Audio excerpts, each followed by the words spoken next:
Ako naniniwala sa sistema ng ating justisya. Bossing, for purposes of balance po, has anybody from the production yung ginagawa yung movie ever sought for your side? Wala. So walang kumonsulta, walang nagpaalam, so walang consent. So out of the blue, merong ganito, bossing, na parang, ay, sinisira, parang, sinasakyan ba yung, kasi kilala ka pa rin bossing eh. Ganun talaga ang buhay. Sorry. Sir, sa mga artista na gumanap, meron po ba kayong sama ng loob? Trabaho lang yun. No problem.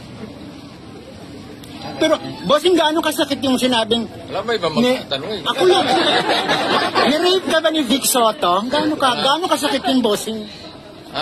Hinighlight kasi. No comment ako dyan. Sa akin na yan. You know naman, I'm a very private person. Hindi ako yung kutaan. Bossing sila na magtatanong.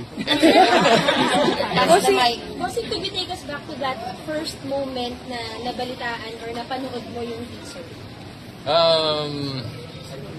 Ano ang tanong mo? Paano niyo po nalaman na may teaser na gano'n? Kayo po ba yung mismo? Through my wife. Kasi ako naman hindi ako active sa social media. No? So, sa mga kaibigan lang and principally my wife po. So ano po reaction niyo, boss, nung napanood niyo?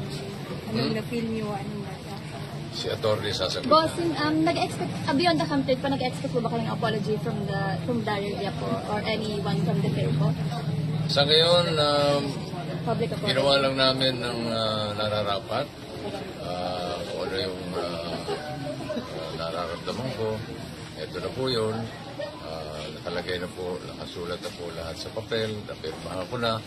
Nakapag-oath taking na ako sa fiscal.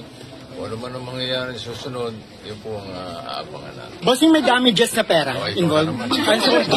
message niyo po sa family? Si Atty. De la Cruz ang Bossing, message niyo sa family. Apa. Family niyo. Pepsi Paloma. Ay. Meron po ba? Wala muna. No comment tayo. Sa family niyo na po. Sa family ko, salamat. Araw-araw ko naman silang nakakausap. Thank you sa support at huwag silang maglala.